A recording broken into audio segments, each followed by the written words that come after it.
Hi, welcome to the channel, or hopefully welcome back. I realized I haven't really done much on the Corvette here lately.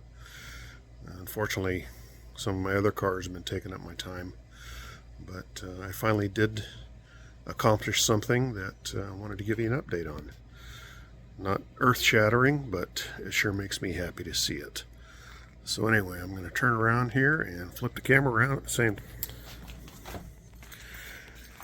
Now, I had shown in a prior video test fitting at least this side. Now it's fully installed, and one of the things I did have to do is, if you can see that bolt there, I had to put a shorter one in.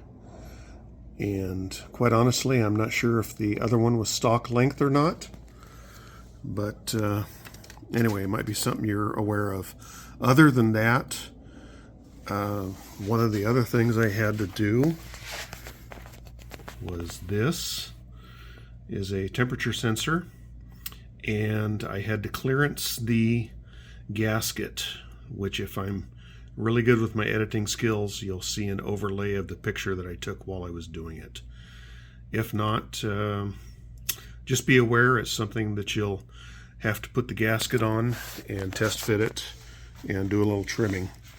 Other than that, this side just fell right in. Now on the other side, of course, you expect problems, and they were there. Nothing insurmountable. A little crowded over here due to the steering box, and also what you guys can't see. And hold on, I'm going to shut off the camera and grab a flashlight. Okay. Yeah, sorry for the crappy camera work, but I'm got a flashlight in one hand trying to light this up and doing the camera in the other. One of the things you will have to do is pull the dipstick tube, which I'm glad I did because I actually found a crack in mine and had to replace it. And something you can see, the clutch linkage does have to be removed, and the tube on this side comes up from the bottom. You can't do it from the top. And the good news is the other temperature sensor, sorry about my finger. The good news is the other temperature sensor does not need to have the gasket trimmed. It screws right in, but you do need to remove it to install the headers.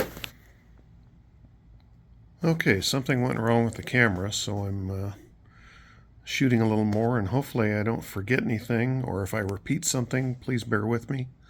But I think the last thing I said was that you would need to remove a few things for the header installation, and just to let you know, overall I'm very happy with the fitment on this. Of course, if you have an automatic, you're not going to need to worry about the clutch linkage like I did. But it's just too bad that really nice black coating is going to go away. You know, it's going to burn off once I start the engine. But overall, I'm happy with the purchase, and I will give you the part number of the header. If you're doing a really high horsepower build, unfortunately these headers probably won't support that. They're 1 5/8. But for what I've got, which this engine is anywhere from 330 to 350 horsepower, it will be just fine. And I'll go ahead and put the part number of the header and also the Flowmaster. You can barely see it. I had another video that I did showing the installation of those, and what that's for is to get rid of the gasket that goes on the bottom of the header. I'm just trying to get rid of some potential leaks. But anyway, just wanted to do a quick update. Again, nothing earth-shattering, but sure makes me happy, and there is progress. So, of course, if there's any other progress, you'll be the second to know after I make my video. Please tell anybody that you can, any way that you can.